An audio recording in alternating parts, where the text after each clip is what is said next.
Imagine waking up one morning to discover that one of America's oldest, most legendary motorcycle brands, Indian Motorcycle, is no longer owned by the company that brought it roaring back to life.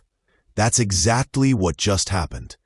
In a stunning move that's left the motorcycle world reeling, Polaris Inc. has officially sold Indian Motorcycle to private equity firm Carolwood LP, marking the end of a bold, decade-long chapter in modern motorcycle history.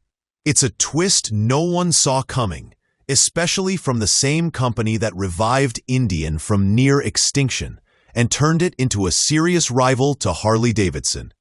So what happened? Why would Polaris walk away from such an iconic American name, one they fought so hard to restore?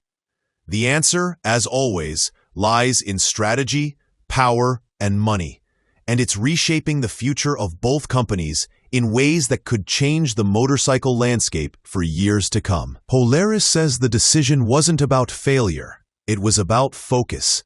CEO Mike Speetzen called the sale a strategic move, one meant to let both Polaris and Indian grow on their own terms. In his words, this will enable each business to move faster, deliver innovation, and lean further into its strengths. For Polaris, that means doubling down on what's been making them money lately: off-road vehicles, boats, and electric mobility. Think about it. ATVs, snowmobiles, side-by-sides, these are markets where Polaris absolutely dominates. By letting go of Indian, the company can refocus its energy and cash on areas that promise bigger returns and faster growth. Still, it's hard not to feel that emotional sting. Indian wasn't just another brand in Polaris's portfolio. It was a symbol, a revival story, a piece of American heritage brought back from the dead. And now, that legacy is heading into private equity hands. So who exactly is this new player, Carolwood LP? They're not a household name in motorcycles, that's for sure. Carolwood is a private equity firm with holdings in everything from food and beverage companies to sports and lifestyle brands. And now, they've decided to put their money behind motorcycles, specifically Indian. To lead this next chapter, they've appointed Mike Kennedy, a man who knows this industry inside and out. He's the former CEO of Vance & Hines and spent 26 years at Harley-Davidson, one of Indian's fiercest rivals. That's like a former Ford executive being put in charge of Chevrolet. It's bold, risky, and very, very interesting.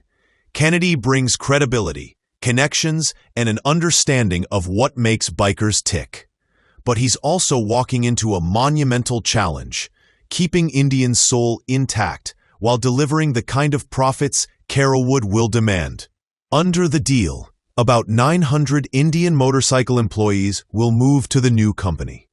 Production will still happen in Spirit Lake, Iowa, and Monticello, Minnesota, with design and technology continuing out of Bergdorf, Switzerland. On the surface, it sounds like business as usual. Same bikes, same factories, same people. But industry insiders are reading between the lines. Polaris used the word majority when describing the employee transition, and that one word says a lot. It hints that not everyone will make the move. Some overlapping roles may vanish. For the workers who helped rebuild Indian from scratch, uncertainty is hanging in the air. Still, there's optimism too. Many see this as a chance for Indian to reinvent itself yet again, this time with sharper focus and fresh leadership untethered from Polaris's corporate structure. A smaller company can move faster, take creative risks, and maybe even return to the rebellious roots that defined the Indian name. To really understand the weight of this move, you've got to look back at how far Indian has come. When Polaris bought Indian in 2011, the brand was practically a ghost, famous in history but forgotten on the road.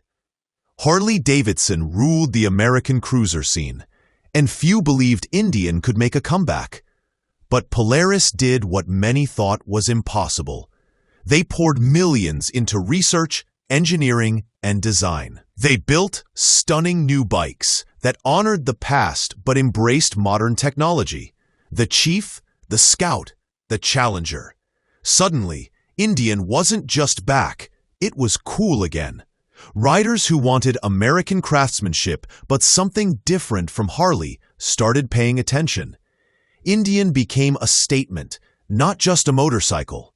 So for fans who lived that revival, today's news feels bittersweet.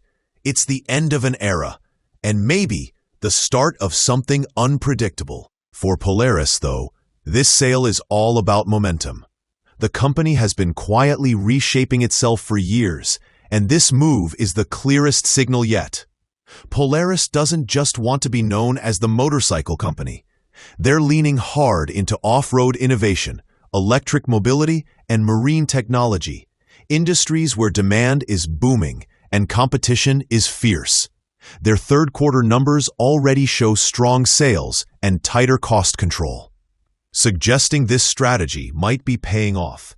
In a way, Polaris is trading nostalgia for agility. They're letting go of a legacy brand to build a faster, more flexible future. It's a gamble, but one that could make sense financially. Still, for riders who felt that Indian gave Polaris its heart and soul, it's a tough pill to swallow. The open road feels a little emptier without that bond between the two American icons. Now, all eyes are on Carol Wood LP and Mike Kennedy to see what happens next. Can they keep Indian's momentum alive? Will they double down on premium cruisers? Or push into new territories like electric bikes and global markets?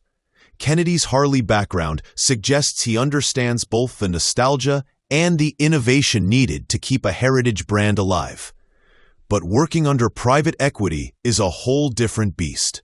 Carol Wood's priority isn't just passion, it's profit.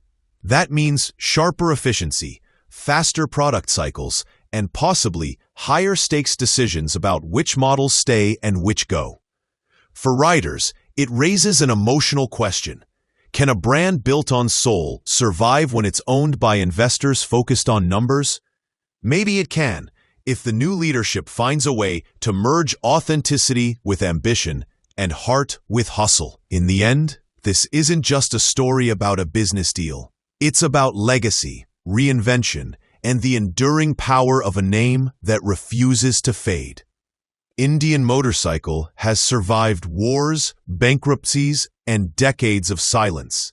It's been reborn more than once, each time proving that its spirit is bigger than any corporate logo stamped on the tank.